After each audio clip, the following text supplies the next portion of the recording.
asalaamaaleykum wa rahmatullah taala wa barakaatuhu alhamdulilah maa leen di nuyu mbokk yi di nuyu ku nekk turam ak santam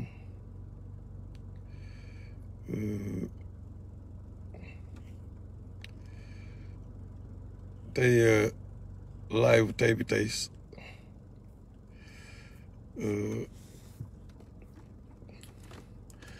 ça va porter sur benn événement benn amin ay mbir yu doy waar yu nekk di am en ce moment loo xam ni lancé woon naa ci alerté woon naa ci nit yi mais dafa mel ni nit ñi jotuñu dégg ñu dégguñu waaw wala dañu bàyyi ba laydu ba affaire bi ba bombe à retardement bi explosé yee Guèye David 313 yëpp Aïcha moo leen salmini waaye donc dafa am benn ku jigéen benn ndaw su ndaw su nekk defe naa ay Europe la nekk dafa def ay live ay vidéo mais jàpp si di saaga nit ñi saaga yu doy waar saaga Omar Foutiou saaga yu metti saaga Thierno Souleymane Baal saaga Thierno Souleymane Baal bi nga xam ni moom defe naa ñëpp a gis ni référence la modèle la moom mooy par rapport ak ñun li ñuy séntu ci modèle moom lay représenté donc ndaw si saaga ko saaga yu metti li gën a metti ñun ay Haalpulaar lañu 100% et nous sommes fiers d'être Haalpulaar nous sommes fiers d'être des musulmans d'abord ensuite dañoo bëgg nañu suñu fi ñu bokk mbëggeel boo xam ni du ñu nangu aussi kenn toog di ñu attaquer noonu gratuitement di saaga di jaay reewande quoi parce que askan wi lañ yàgg xeexal aussi sans distinction de ay parce que gis nañ ni souvent peut-être Iblis fa lay jaar mais aussi ñun en tant que Haalpulaar ay doomi Haalpulaar ku ñu saaga nga suñu yaay saaga nga suñu papa saaga li ñuy wax suñu leñol donc mënuñu nekk nag fii di def ay live boobu ba léegi di défendre ay George Floyd dëkk Amérique ju nekk di saaga ñun te duñu réagir la dame là elle ne nous intéresse pas elle n'existe même pas résidu la quoi mais force yi nekk derrière elle ak ñiy def li muy def foofu la problème bi nekk moo tax ñu jël sax temps di def live quoi di ci wax xam nga moo tax ñu ciy wax parce que kooku elle n'existe pas quoi xam nga kooku elle représente rien mais temps yële passé moom ak mouvement Kémit parce que Kémit yi la quoi mouvement Kémit yi ñu bokk ñëw nañ fi saaga rasulullah sallallahu alayhi wa sallam ñu wax ju ñaaw ñu ñeme laa wax dëkk bu mel ni Sénégal léegi ay sénégalais nekk biir Sénégal yëkkati seen kàddu di saaga gën di mbindeef di saaga rasulullah sallallahu alayhi wa sallam ñëpp naan waaye ñii dañoo dof y a même pas de réaction ñii de moom wéruñu bu sax perdre sa temps di wax ak ñoom alors qu'on doit les corriger ku saaga rasulullah sallallahu dañ la war a corriger dañ la war a ñuus bëgguma sax utiliser yenn mooy mais loolu tellement mooy loolu quoi parce que moo ñu gënal suñu papa gënal ñu suñu yaay rasulullah sallallahu alayhi wa sallam moo ñu gënal suñu papa gënal ñu suñu yaay ku rasulullah sallallahu alayhi wa sallam gënalul sa papa ak sa yaay xamal na sa iman matul ñoom Omar Ben Khattab ñoo ñu gën fuuf mais moo leen gënal seen papa ak seen yaay te ku xoolee xadis bi di nga xam lan la ñuy wax Omar lu may xoolee xadis bi bu ñu neexee ñu ne ndaw si kii nee na Kaja Caam la tudd Nant la dëkk xam nga bu ñu neexee ñu ne ay dof lañu ci ginnaaw ay aliénation la ñuy làqatu parce que waxoon naa depuis le début saaga yi mooy loolu léegi nag moo wax leen ko def naa ci ay live nit ñi toog vite fait paqueté wax ji mu jàll ñëwaat nañu encore ñu saaga Omar Foutiyou waaw Ahmed Seydi xam nga ñu pare bu mu saaga Omar Foutiyou jaar fu bon mu pare saaga Thierno Souleymane Baal jaar fu bon ñu pare saaga kii naan ma pourquoi tu yow xamoo ma tardé dama laaj ñi ma xam kii naan pourquoi tu pars pas les corriger xam bañ maa jege la dama laaj ñi ma xam man how I go down dégg nga ñu ci mbedd bi lañ yaroo naan ma pourquoi tu pars pas les corriger on a déjà prouvé nous waaye bu ñu waxee seen waxu seytaane yi rek nga may énerve anyway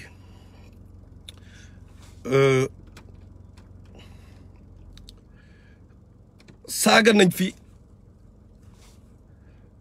Haalpulaar yëpp la ñu mujj saaga Haalpulaar yëpp mais dama gis Sénégal bu nit juumee ba saaga Serigne Touba jour boobu nit ki du fanaan dama ne nit bu juumee ba manqué respect sëñ Bass Abdou Khadre porte parole nit ki bu ko manqué respect nit ki jour boobu du fanaan gis nañu exemple Assane Diouf mais ñi gën ñooñu rasulullah sallallahu alayhi wasallam dañ koy saaga ñëpp ne mik noppi mais Cheikh Ahmadou Bamba El Hadj Omar Tall Mame Maodo Malick ah ñoom ñëpp ay Haalpulaar lañu ay tukulóor lañu li ñuy wax tukulóor ah ñoom ñëpp ay Haalpulaar lañu nit bu ñoom buy ñëwee ba képp ku parce que li si gën a hypocrite li ñuy def mooy dañoo ñëw ñoom kémit yooyu noonu kémit yi dañu ñëw saaga rasulullah sallallahu alayhi wasallam ba pare ne ñoom ay murit lañu mais kenn du leen wax dara hypocrite ñu bëri dañ ko fiy def dañu saaga l'islam weddi alxuraan gis nañ fa ay sëriñ ñu ko fi def ñoo xam dañoo am mbooloo jël di rasulullah sallallahu alayhi wasallam wax ñu sànni ko ca àll ba wax lu leen neex ne man sëñ Saliou rek laa gëm wala sëriñ Mame Maodo rek laa gëm wala kii rek nit ñi comme que tudd nañu benn nitu yàlla rek nit ñi bàyyi mu jàll parce que loolu seen stratégie la ñoom ñun yàgg nañ ko gis fii Sénégal chaque fois loolu dafay am mais kenn du wax il suffit nit ki saaga rasulullah ne man à part sëñ Touba laa wax nangam rek ñëpp ne mik noppi ñu bàyyi mu jàll mais bu nit juumee ba wax bu gën a ndaw gis nañ ko fi Charlie Hebdo ah Charlie Hebdo gis nañ ko fi rasulullah sallallahu alayhi wasallam la ñu manqué respect mais kenn jógul tuuti nit ñoo jóg Jeune Afrique caricature Cheikh Ahmadou Bamba bi nga xam ne Haalpulaar la Fuuta la jógee Fuuta ci buso bee la bokk biir Fuuta la jógee Fuuta laa wax la jógee Haalpulaar 100% Cheikh Ahmadou Bamba ba la sant waa Jeune Afrique caricature ko gars yi ne dañu taal adduna bi nga defal loolu sëñ Touba bu fi nekkoon dina kontaan ci loolu moom mi tuddee boppam xaadimu rasulillah serviteur rasulullah sallallahu alayhi wasallam soppeem moom soppeem ñu saaga soppeem def ko lu nekk kenn du jóg après ñun bu ñu jógee nga def ne ñooñu sëñ Touba serait fier de il serait jamais fier de tey nag xeetu sëñ Touba lañ nekk di saaga liñol bi mu bokk moom la ñu nekk di saaga ñëpp ne ñi croiser les bras moo tax xoolal gis ngeen dinañ yàgg ci wallahi Macky Sall dinañu yàgg a massacrer tubaab yi dinañ yàgg jël suñu pétrole dinañ yàgg jël suñu jamaa duñ ci mën dara tant que bàyyiwuñu hypocrisie bi ñu nekkee ñëpp a ngi jooy ay ndox ak on a tout pour réussir pourquoi nous n'arrivons pas à réussir yàlla ne ni seetaan ñu parce que li ñuy def la jëf yi ñuy jëf yu ñaaw yi la fi ñu waree défendre rasulullah duñ ko défendre non non pétrole bi la ñuy défendre ba Aliou Sall jox ñu suñu pétrole ngeen di défendre seen pétrole mais doo leen défendre gën di mbindeef jamais ay xale yu ndaw toog di ko saaga en public biir Sénégal kenn du wax ah xeet bi yitu yàlla yooyu jóge yi ñu bokk ñu taxaw di leen saaga kenn du wax mais quelle hypocrisie dañu waxante dëgg quelle hypocrisie shame on us war nañu rus xaw ma nan la ñuy yëkkatee alxuraan bi di ko liir nan la ñuy yëkkatee xadis yi nan lañ koy nan ak yan bët lañ koy liiree dañu waxante dëgg ñun dañu taxaw naan ceddo boobu moo des ci ñun ba tey bu ñuy waxante dëgg gis nga ñoom Mbaxane Diop ñooñu trahiroon sëñ Touba ñooñu noonu ñoom Mbaxane Diop ADN-am deretam moo fi nekk ba tey parce que lépp loo xam ne dafay yóbbu nit safara moom la ñuy jël di ko promouvoir mais dëgg bi bu jotee alxuraan bu leer nañ bu jotee kenn du wax xam nga la ñuy défendre ay porte-parole ñu ne 9 hectares la ko gouvernement bi jox Madiambal daf ko accuser nangam un porte-parole mais pourquoi porté wuñu plainte Madiambal lan moo tax lan moo ko may fitu un dignitaire aussi puissant que sëñ Bass Abdou Khadre aussi puissant que sëñ Bass Abdou Khadre moom mu ñeme ko attaqué à ce point moom mu ñeme ko attaqué ñuy défendre ne non mais day fen na pourquoi créé la ñu Madiambal comme ni ñu créé la woon Assane Diouf non Assane Diouf dañ ko fekk foofu dóor ko gars yi menacé taal këram ah saaxo taalibe Cheikh Ahmadou Bamba wax ay dëgg dañ ko fa fekk dóor ko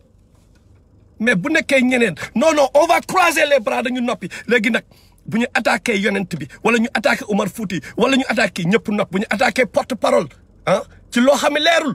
gars yi ne ñu ne da ngeen di rey nit yi mais bu ñu attaqué yonent bi ñëpp ne mig noppi bu ñu attaqué Omar Fouti mi nga xam ni waaye xam ngeen histoire Omar Fouti ak sëñ Touba waay xam ngeen ko ah xam ngeen seen histoire ñoom ñaar ah mais bu ñu leen attaqué ñoom kenn du wax loolu mooy Sénégal ku mu neex nga saaga ndey je m'en fous ku mu neex nga wax loo neex ci saaga ndey yi ngay yem foofu ngay yem du jàll feneen quoi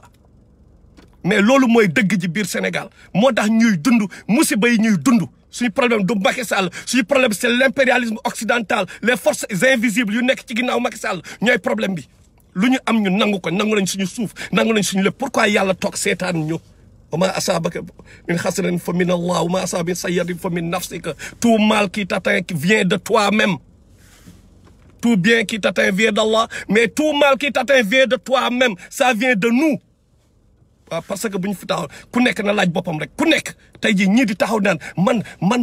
Omar Fouti yu mooy moom laa gëm ñi ne non man Mame Maodo laa gëm ñi ne Baye Niass laa gëm ñi ne Sëñ Touba laa gëm ñi ne Yonent bi laa gëm ku nekk na ñooñu noonu ñu tudd tey bu ñu fi taxawoon ne dañu taxawal benn armée ñoom benn armée pour dem xeexi le mal ku nekk na xool man est-ce que je suis qualifié pour bo ñoom est-ce que nañ ma recruter Sëñ Touba bu fi ñëwoon tey ne day taxawal une armée pour xeexi tubaab yooyu nga xam ne ñoom ñoo ko doon sonal sax pendant 32 ans ku nekk na laaj morom est-ce que man de wallahi je sais que man dinaa bokk ci armée Sëñ Touba man dinaa ci bokk wallahi xam naa loolu man dinaa ci bokk te xam naa ñu bëri ñoo xam ne par rapport ak seen i acte ak seen i réaction di mbubboo ay murit di mbubboo ay tijaan di mbubboo leneen ay sunnit ak whatever ah je sais que duñ ci bokk je sais que duñ ci bokk te Imam al Mahdi moo ngi ñëw bu ñëwee nag ñu xool kan ñooy bokk ci armée bi ñuy xeexi mu xool kan lay recruter ak kan lay persécuter foofu la wax ji nekk c'est la question que nous devons nous poser kan ñoo ci nar a bokk kan ñoo ci narul bokk chaque jour ñu nekk di mais dëkk bi nan la mën a avancer bu fekkee mais li taxoon ñenn nitu yàlla yi sacrifier toute leur vie ku mel ni Cheikh Ahmadou Bamba encore une fois 32 ans résidence surveillée 32 ans la sacrifier mais bëgg lu yomb kan moo ko doon créer kan ñoo ko doon seetaan maamu ñenn ñi nga xam ne jikko seen jikko yooyu lañ yor ba léegi ñoom kese ñoo toogoon di ko seetaan ah ñoom kese tey ñoom ñooy ñëw mbubboo affaire yi mel ni ñoo ko moom ah bu ñu waxee sëñ Touba dara ngeen di rey nit yi moom Haalpulaar ñu taxaw moom fi mu bokk deretam fi mu bokk mooy Haalpulaar yi fi mu bokk moom ah en tant que ku jógee Fuuta ñu taxaw saaga Haalpulaar yi saaga Fuutanke yi saaga képp ku connecté ak islam boobu noonu mais ngeen ni mig noppi seen yoon nekku ci pourquoi ngeen ci noppi pourquoi mais sëñ Touba lañ saaga yonent bi lañu saaga loolu la moo war a leer ci bopp nit yi ñun ñëpp a war a ànd taxaw xeex le mal ñun ñëpp a war a ànd bokkandoo xam ne ñun ñëpp ay jullit lañu laa ilaha illallah muhammad rasulullah képp ku ko gëm dañu war a xeex le mal parce que lii raam ci ñag bi la jóge li ñag bi la jëm wax naa leen ko chaque jour yéen a ngi koy xeeb yéen a ngi xeeb li ñu leen di wax ñaata mbir laa leen fi wax chaque fois bu ma leen ko waxee da ngeen koy gis après ba ci statut yii nii statut bi ngeen naan statut Faidherbe kañ lañ leen ko waxoon 2011 dama leen xooli Dakar Actu le 14 août 2011 lañ leen ko wax ah juste après élection Macky Sall wax nañ leen ni Macky Sall mi erreur la ah Y'en a marre 2014 lañ leen ko wax loolu yëpp lépp lu ñu leen fi wax après gis ngeen ko lépp lu ñu leen fi wax donc waxuñu pour waxantu dañu analyser bu baax xool lu nekk fan la jëm tey ñoo ngi leen di wax affaire kémit yi ngeen defe ne ay foo la parce que ñoom dañu nëbbatu ci benn mbir ci mouridisme la ñuy nëbbatu ci bayfalisme la ñuy nëbbatu ñoom ñëpp donc murid yi ñoo war a jóg ci loolu ñoo war a jóg dissocier seen bopp ci ñooñu taxaw ci ñoom parce que dañu def lu leen neex taxaw kan la nit di saagaay yonent bi ba pare ñëw ne man murid laa loolu ban contradiction mooy loolu ba pare ñu koy accepter ah ngay saaga xaadimu rasul la mais xaadimu rasulillah kay jeex na wax ji jeex na ah xaadimu rasulillah mais wax ji jeex na ah ñu ñëw saaga rasulillah ba pare waaye ñëw ne dafay réfugié wu ginnaaw man murid laa mais ngeen koy seetaan pourquoi léegi ko war a gérer leen loolu gérer leen ko képp koo xam ne da nga ni man murid laa waroo nangu loolu waroo ko nangu ni taxaw di saaga yonent bi ngeen toog ni mig Jeune Afrique ñëw caricature Sëñ Tuubaa ngeen ne da ngeen di taal adduna bi dañu waxante dëgg dañ koy waxante bu jotee dañ koy waxante ñun faalewuñu live bi nii faalewuñ ko dëgg lañ leen di wax ku ko bëgg dégg c'est bon ku ko bëggul dégg tam mënoo si dara doo def dara you ain't gonna do nothing dañu waxante dëgg dara du am parce que léegi dafa yomb affaire internet la ku mu neex nga toog sa kër nga wax lu la neex saaga ku la neex du mujj fenn affaire internet la affaire lu yomb la quoi lu yomb la léegi moo tax ku nekk ñun man sax même en parlant d'internet man benn affaire daf maa jaaxal sax man moment bi nga xam ni adduna bi ñëpp a ngi jéem a xool nu ñuy développer ay logiciel nu ñuy développer ay téléphone nu ñuy xoolee technologie bi ñoom nu ñu fexe ba bokk chinois yi ñëpp mais ñun duñu inventer duñu créer dara nous sommes que des utilisateurs de la machine mais technologie boobu ñun dañ koy utiliser pour lu bon quoi pour léegi ay benn sutura kenn koo xam dañ ko war a suturaal ñu jël ñu enregistrer ko teg ko en public ay conversation privée ñu jël ko teg ko en public yoo xam ne dina discréditer mën na tas kër ay benn maire xoola maire boobu noonu def na erreur ok def na erreur may maire Médina la war xaw ma lan def na erreur filmer nañ ko mu nekk ak ay xale bu jigéen xaw ma la na mais gars yi filmer ko juste pour le détruire quoi juste pour le détruire ñun noonu la ñu utiliser internet bi quoi ah même hypocrite yi ñoo fi ñëw non mais Cheikh Yérim Seck moom waaye gaañ bi bu bon la booy parce que moment yi dafa doon attaqué Ousmane Sonko moo tax waaw dama lay wax suñu hypocrisie rek dafa doon attaqué Ousmane Sonko moo tax benn instant ñu taxé ko traité ko de tous les noms d'oiseaux tey jii ñooñu doon ko traité ñoo koy défendre tey ñun noonu la ñu mel noonu la ñu mel tey ñun ñooñu doon ko wax lu nekk tey ñooy taxaw di défendre Cheikh Yérim Seck naan patriote la parce que chaque fois benn ennemi koo xam ne moom bëgguñu buñ la bëggul la quoi ñun noonu la ñuy fonctionner buñ la bëggul mais amul dara looy def loo xam ni lu baax la quoi lépp loo def lu bon la buñ la bëggee tamit mais lépp loo def dañuy fermer tant que moom ñuy arranger quoi mais loolu mooy hypocrisie yenn saa yi doo sax am envie def ay parce que temps yëpp ay affaire littoral ñoo ngi wax ay affaire littoral bi fii ñëpp di kii ñoom Barthélémy Dias moom ci boppam dafa jaay ay terre ah moom ci boppam pourquoi mu jaay parce que xamul sax bi muy jaay xamul sax lan mooy enjeu yi dañu dem ba ci biir ñu ne lii war naa ci mën a agrippé wu ko pour arme quoi pour arme def ko arme de combat après nga ñëw commencé waaye littoral bi nangam kaa ñu waxante dëgg sénégalais yi ay concept de littoral mais ñun lan lañ nekk a baax ko booy xoola gàll bi booy terrain bi gaayan bi am booy terrain bi booy xoola c'est les pieds dans l'eau gaayan yàgguñu baax ko la mës ta déranger kenn ah ak kan la ñu jàngal école ne par exemple affaire nature bi érosion yeeg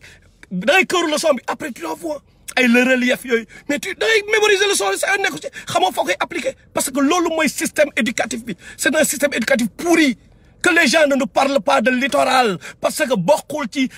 kii sénégalais yi xamul loolu kañ lañ ko xam xanaa tey parce que médias yi jël nañ ko ngandal affaire bi ñu kii ñëpp naan non gain bi booy dañu kii littoral bi booy littoral bi waxal gars yi la mooy littoral nañ la définir littoral mooy lan ah nañ la définir affaire environnement ñun nii lay fonctionner dama leen di expliquer nu muy fonctionner sénégalais bi day ñëw jóge ci benn dëkkam benn village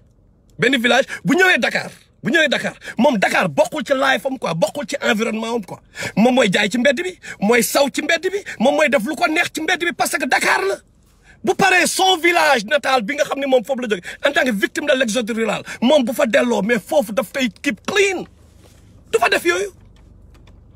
du fa def yooyu da nga gis yenn dëkk yi ñu naan fii c'est une ville sainte bala c'est pas une ville sainte alors que du ñu xool concept de Dakar ñëpp a ko bokk wala Sénégal ñëpp a ko bokk non non ñii ñëw di saw Dakar boo waxee ñu la mbedd mi mbedd buur la mais ñooñu mais seen yoon nekku ci ñooñu faale wuñu ay amuñu yenn concept yi xamuñu ko ay non ñoom xam fa lañ jàpp ñoom seen dëkk quoi dëkk bi ñu jógee loolu moo existé quoi li ci des existé wul parce que jànguñu même ñi ci jàng xoolal ñi ci jàngaluñ leen par exemple fan la ñu mën a appliquer lu jàng où et quand et comment li ñu jàng di appliquer wu ci seen life quoi seen environnement fan lay appliquer wu. parce que les gens parlent de way bradage des terres way gaayan bi am na milliards ñiy sàcc ñooñ sàcc ay kii yëpp te beneen bi si gën a garaaw li ma si gën a métti encore mooy bu fekkee ni Macky Sall moo sàcc toujours ci concept génnuma thème bi damay wax côté hypocrisie bi ñuy fonctionner ñun ñëpp quoi Macky Sall bu déconné dañ koy saaga mais il suffit un dignitaire religieux def li gën a garaaw erreur ba moom kenn du wax quoi moom kenn du wax kenn amul droit wax quoi mais yàlla mu ne wax leen dëgg même si ça doit être contre vos propres pères et mères mais loolu la yàlla wax mais parfois dañu noppi quoi léegi ñu gis ni ok kii mais loolu bu amee ñun ñëpp suñu rôle ñun en tant que jullit mooy fexe ba nit ñi dugg ci l'islam ñu fexe ñu nekk ay modèle nekk ay lumière bañ ko ju gis envie ñu dugg ci l'islam loolu moo war a nekk suñu job ñun en tant que jullit right mais ñun dañu kumba am ndey mais kumba di concentré wu ci liy diviser religion bi ba ki nga xam ni moom amul religion wala benn religion duñu envier ci dara kan mooy gis suñu l'islam bi ñun Sénégal di dugg suñu diine bi manière ñun bi ñuy présenter l'islam kumba am ndey kumba amul ndey tey sax nga faral Macky Sall bu la arrangé ñëpp lu ne fang ñëpp teg ci bët nga teg ci sa tànk parce que fanatisme moo la habité kan mooy gis loolu après yow nga bëgg dugg ci l'islamu Sénégal bi est-ce que loolu la ñoom Baye Niass wane est-ce que ñoom Sëñ Touba wane est-ce que ñun li ñuy def nañu xool ñun ak ñoom par exemple ni nga xam ne nee nañ ñun moom la ñu gëm yonent bi nga xam ne ñun moom la ñu gëm sahaaba yi nga xam ne moom la ñu parce que problème bi est-ce que ñoom ñun li ñuy def est-ce que c'est soluble dans ñoom li ñu présenter li ñu bàyyi comme héritage quoi c'est la question que nous devons nous poser est-ce que c'est soluble ci biir loolu mais non moo tax on aura beau tey jii dañu ñëw gars yi ne way gars yi dañu xeexal kii xool leen tey jii ñi ñuy représenté ci xeex bi ñuy xeex ni bi ñuy xeex système dama leen xooli ñi ñuy représenté ñan la dem leen ngeen xooli ñi ñuy représenté ñi ngeen di yuuxu fii naan waaye dañu libéré kii xeexal leen mais dem leen ngeen def leen recherche man waxuma leen dara kenn waxu leen def leen di recherche c'est simple mais c'est simple def leen recherche ci ku nekk c'est tout easy damay ngeen def recherche c'est juste crocodile affamé contre crocodile rassasié loolu rek moo am crocodile affamé contre crocodile rassasié c'est tout loolu moo am Sénégal instant bi mais kémit yi bon pour dellu siwaat ci kémit yi fu ñu jógee mooy ay sénégalais lañu comme ñun mais ay mouvement la yoo xam ci dëkku ñag yi la gën a am doole ci dëkku ñag yi la commencé fa la gën a am doole kémitisme bi yu si gën a bëri fii Chicago fii la commencé ok puis ñoo xam ni ñoom ils sont ancrés ci yenn croyance féodale yeeg booy yi nga xam ni esclave yi mooy jamono yi ñuy topp vaudou croyance yooyu noonu les croyances vaudou la moom bi ñu ëndaale en Afrique en Amérique après moom la ñu continuer di topp comme yi ngay gis ay Haïti yi ngay gis ay Brésil fi esclave yi nekkoon mooy croyance yu bon yooyu ñoom dañoo delluwaat ci loolu ok qu'est-ce qu'ils ont fait maintenant dañu ñëw il parle de bon c'est connecté à l'afrocentrisme bien sûr xam nga léegi ñoom premièrement c'est li nga leen identifier mooy lan ay nit yu dégg français la ñu nekk ñoo xam ni moom la langue de Molière moom dañ koy manipuler dañ koy manier d'une manière tellement excellente que yow sax seen mooy loolu ok boo ko leen déggee ils sont éloquents ok bu loolu mooy deuxièmement dañu nëbbatu ci kii Cheikh Anta Diop les travaux de Cheikh Anta Diop ci la ñuy nëbbatu aussi ok dañuy wax way Cheikh Anta Diop kii la nu mu tudd encore parce que comme il a parlé de l'Égypte def na ay recherche ci Égypte waaye ni bon l'Afrique est le berceau de l'humanité wane ay travaux yu bëri yoo xam ni dafay fier l'homme noir xam nga ñun nëbbatu ci loolu tamit léegi nag ñoom li ñu def mooy Afrique bi nga xam ni gëmul woon tawhid Afrique bi nga xam ni moom kii la gëmoon ay vaudou Égypte bi nga xam ni ay la jëra idolâtre la ñu woon Égypte polythéiste comprendre nga bi nga xam moo tax ñu punir leen ñoom waa Égypte ñoom boobu la ñu gëm ok à part loolu ñoom par rapport ak Sénégal ñoom leneen li ñu gëm mooy nee nañu ay murit lañu pour la plupart boo leen waxee dañu naan waaye barke Cheikh Ahmadou Bamba barke kii ñoom loolu la ñu ñoom ñëpp nee nañ murit lañu 99% déjà am na si ñi ma xam ñoo xam duñ sax julli donc ñàkk julli boobu aussi boo kiiyee ñu ne Baye Fall lañu 80 mooy kémitisme sénégalais boobu la wax 99% ci ñoom ay murit lañu ñoo xam ne li ñuy wax ça n'a rien à voir ak li Cheikh Ahmadou Bamba bàyyi ci ay bindam rien à voir ok parce que ay satanistes lañu en fait ay jeux bizarres la ñuy jouer quoi xam nga léegi nag ñoom li ñu ne ñun dañ suñu maam yi dañu fi bàyyil waaye ils se disent panafricains Van Sowero justement quand ça les arrange ils se disent panafricains aussi ñu ne ñoom li ñu suñu maam yi bàyyil mooy ces croyances maléfiques là vaudou yu bon ñi nga xam du suñu maam yooyu su maam yu réew yi quoi ñu ne ñun lu tax ñu bàyyi loolu ñun ñu dem toppi loo xam ne ci benn ay arab la jóge affaire de race la ñu indi quoi ñu ne ñoom pourquoi ñun ñuy topp loo xam ne ci ay arab la jóge lu tax ñun ñu bàyyi li fi suñu maam yi indi au début dañ naan nëbbatu nag ñemewuñu woon quoi mais au fur et à mesure léegi ñoo ngi ñëw ndànk-ndànk ay jigéen la ñuy jiital mais ñoom ñëpp dañoo connecté ci ay ñàkk yu nekk Cameroun ak yooyu yoo xam ne même seen chef seen écrivain yu mag yi ñoom Amanza ñoom ñëpp même ki commencé affaire bi fii Chicago mooy cet extrémisme kémite là ñi ko commencé fii lan la ñooñu noonu ay kii lañu ay prêtresse vaudou lañu quoi ay prêtresse lañu quoi ñaar ñooñu noonu maanaam ci ay rey benn xam ngeen affaire vaudou right ñoom loolu la ñu yëngu ok léegi en plus de tout ça dañu commencé ndànk-ndànk quoi commencé nan arabe yi lii nangam dañuy poser ay questions ñuy progresser ndànk-ndànk di ñëw benn instant ñu commencé attaquer rasulullah sallallahu alayhi wa sallam affaire mook Aïcha radiyallahu anha bi mu koy marié xale la am ci kur xamadi ku tudd Diouf Kéemaan benn boy bu réew kooku bu ñu ko keppee moom bu ma ko keppee rek mu am problème fii en public laa koy wax parce que loolu beneen affaire la man ak moom fii dama koy wax si public mu leer quoi pour mu leer ok ce Diouf Kéemaan là qu'est-ce qu'il a fait mu osé taxaw naan rasulullah di utiliser ay mots dafa doon tëddee ngeen baal ma expo waruma si jaaraat ngeen baal ma ay tëddee ay termes yu ñaaw jëmale ko ci rasulullah te booy bi moo ngi si biir Sénégal booy may leen ma ko xam nga li ma la wax léegi moom dafay def pèlerinage di dem di seeti ay Cheikh Anta Diop neen day dem dëkk Cheikh Anta Diop pèlerinage xam nga am na beneen un imbécile de professeur ba leen ma dama xool moo xaw a tàng appelé Tidiane Ndiaye un imbécile de professeur ngeen excusez le terme entre guillemets parce que war moo saxoo moo boobu en public instant yi xam nga j'espère que c'est pas trop vulgaire xam nga moom amul lu ñaaw moom tamit lu mu dul wax rasulullah sallallahu alayhi wa sallam wax arabe ay esclavagiste la ñu woon yoo xam ni fàtte contexte esclavage jamono yooyu lan la woon mel ni ñun biir Sénégal amuloon ay esclave ñaata la ñuy woowee maccube ñaata la ñuy woowee jaam ñaata lañ dem Mali jàpp leen foofu indi leen biir Fuuta par exemple Fuuta laa xam ban Fuuta mooy Fuuta bu ñoom ñëpp bu suñu nitu yàlla yëpp Fuuta même Fuuta ba bu Cheikh kii nu ma sa ñoom Thierno Souleymane Baal même Fuuta bi am na loolu yëpp am na fa donc un système boo xam ils jouent c'est-à-dire ils sont tellement sataniques que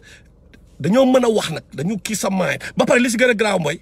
comme Tidiane Ndiaye ci télévision tubaab yi ak rajo tubaab yi lay dem pour yàq der quoi tubaab yi di tàccu muy ñëw di gën a discréditer dafa mel ni rek ngel boobu ngeen doon topp Fatou Diom xaw ba la moom tamit ci ennemi diine bi la bokk.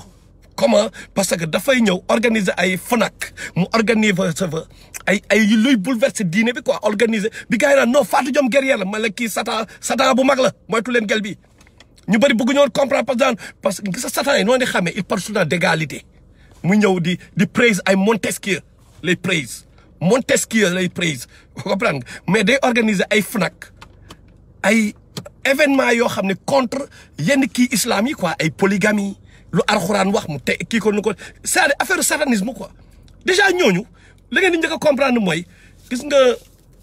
tubaab bi ku ñu ubbil sa télé ku ñu ubbil sa télé wala sa rajo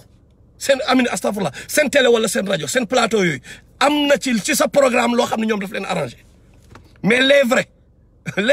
non jamais nga gis leen foofu kañ ngeen gëj a gis ku mel ni par exemple yenn bañkat yi quoi xam nga bañkat yu mag yi bien que message am you know seen bu ñu ubbilee ku mel ni kii nu mu sa Tariq Ramadan par exemple mais c'est parce que am na benn faille boo xam mën nañ ko fa jaar ils ont le service secret nga xam ni dañ koy bàyyi mu kii mais buñ ko abattre mën nañ fa jaare éliminer tout ce qui est islam amin discréditer islam mënuñu si dara islam moom mënuñ ko dara ok pour revenir il faut ñëpp comprendre que du kémit bi ñoom instant bi ils sont minuscules du ñoom moo war a nekk un problème pour les Sénégalais le kémit là xam lañ lañu war a ragal ñu na mooy iblis shayatin yi xamuñu ñaata lañu mais lu ñu wërte wóor ñun ñëpp mooy iblis dafa am ay armée xam nga iblis dafa am armée ok dafa am ay shayatin yu bëri yu topp ci ginnaawam yàlla mu ne dañ leen di gis yéen foo leen dul gisee ñoom dëgg la wala dëgg bi ba arif donc problème bi du ñoom ils peuvent être vraiment minuscules xam nga shayatin yooyu nekk seen ginnaaw fan lañ leen di doolelee moo tax bu ñu xeeb mbir mi bu ñu ko xeeb quoi nañ ci taxaw donc mbir mi jarul xeex ba jarul xeeb bombe à retardement la te problème bi mooy milieu étudiants yi milieu ci kii milieu université yi suñu université yi foofu la ñu commencé di recruter ok fa la ñu nekk di recruter am na si ay xale yu stupide nag yu bees yoo xam ni ñoom instant bi foofu la ñu gën a concentrer seeni force xool leen ñi leen di défendre ñëpp ñi leen di kii ñëpp c'est de jeunes étudiants yoo xam ni instant bi ils sont arrogants bëgg ay affaire u dégg tubaab nekk ay complexé xam nga boo waxee ñu ne way jul ay taalibe Cheikh Anta Diop lañu xam nga nangam you know ñooñu foofu la ñuy recruter donc ngeen bàyyi xel ci seen doom yi bàyyi leen xel ci seen raq yi bàyyi leen xel ci ñoom yan kii la ñuy dugal dafa mel ni rek jamono bu njëkk ba grand yu njëkk ya yan fàle grand yu njëkk ya ils étaient tout le temps fiers là mooy ñun ñoo leen di woowee grand temps reggae boobu maanaam ay 80 les années 80 79 ñoom ñëpp ils étaient fiers d'être communistes quoi ñoom ñëpp xoolal ay théorie communiste ñoom ñëpp lañu mémoriser woon quoi parce que fierté la quoi mooy grand ànd jëf yu njëkk ya la waa ànd jëf yi grand yu bëri yu doon milité ànd jëf ñoom loo mënoon seen problème ñoom tamit mooy grand temps reggae yi instant bi même scénario moo nekk di amaat par rapport ak boy yi nii boy yu bees yi nii ay genre ils sont un peu révoltés mais ils veulent démontrer que ñoom am na luy xaw a maîtriser nangam whatever bàyyi leen xel ci ñoom mais li may terminer mooy ku ci saagaati rasulillah sallallahu alayhi wa sallam dañoo war a def ci moom ku fi nekk biir Sénégal xanaa nga nekk feneen ñu naqarlu ko suñu xol ñu kaas ko ñu naqarlu ko suñu xol parce que mënuñu leen teg loxo mais biir Sénégal ku fa nekk saaga yonent bi ni ñu def ki saaga sëñ Touba ni ñu koy def ko la ki saaga El Hadj Malick mais lu ëpp loolu lañ ko war a def moom ki nga xam dafay saaga yonent bi parce que rasulullah sallallahu alayhi wasallam ku ko saaga sëñ Touba bu fi nekkoon defe naa neneen lay demee bu nekkoon nit moo taxaw ñi saaga yonent bi ci kanamam neneen lay demee Mam Maodo même chose lu ñu gentil bu saaga woon yonent bi wala sahaaba yi imagine kenn ñëw wax ma la saaga manqué respect yonent bi dama leen di expliquer benn histoire Xudaybiya am na benn waay bu ñëw Pa Suhayl bin Amr kenn ci kii dafa ñëw di wax ak rasulullah sallallahu alayhi wasallam di wax ak moom xam nga arab yi ni ñu amoon benn kii di wax di laal sikkim bi quoi xaw a laal sikkim bi am benn sahaaba bu taxaw foofu moo ngi kii ne ko sawaay loxo bi nga ko laalee sikkim bi bés bu loxo bi delluwaatee loxo bi bés bu ko laalaatee loxo bi dootul dellu xam nga mu ne loxo bi du delluwaat rasulullah sallallahu alayhi wasallam di ree ndekete xale ki ko wax loolu ndekete jarbaatam la rakku sëram moo ko wax xàmmewu ko mu naan waaye rasulullah yow sa sahaaba yi am na si kenn koo xam ne kee moom ku soxor la ko moom xam nga kële moom nangam explication mais xamul na jarbaatam la noonu la ñu bëggee woon yonent bi képp ku bëgg yonent bi xanaa nga bañ ci mën dara ñu nag tubaab bi peut-être ñoo ñu ëpp doole wala waree pour le moment mais biir Sénégal nit taxaw fa saaga yonent bi dañu war a def ci moom waxuma la ak nag nga taxaw di saaga leñol suñu xaal ñëpp ñuy xaal pulaar nga taxaw saaga leen ah parce que ñoom ci ñoom la yàlla jaarale diine bi parce que loolu mooy stratégie bu bees bi moo tax ndaw soos taxaw di saaga parce que yàlla boo ngi jaarale diine bi ci xaal pulaar yi ah biir Sénégal loolu moo tax affaire bi nekk un problème ñu commencé léegi nañ leen provoquer en insultant les Haalpulaar en insultant Thierno Souleymane Baal en insultant Oumar Fouti mais doo leen parce que xam nañu murit yi ñoom ku saaga sëñ Touba dañu def si yow kan moo fi ñemee saaga murit yi dañu waxante raay kenn parce que dañu def ci yow il règle leur problème léegi nag ñeneen ñi la ñuy saaga ah ba pare ñun ñu bàyyi noonu mais c'est pas sérieux maa ngi jégalu yemale fii live bi xam naa ba après incha allah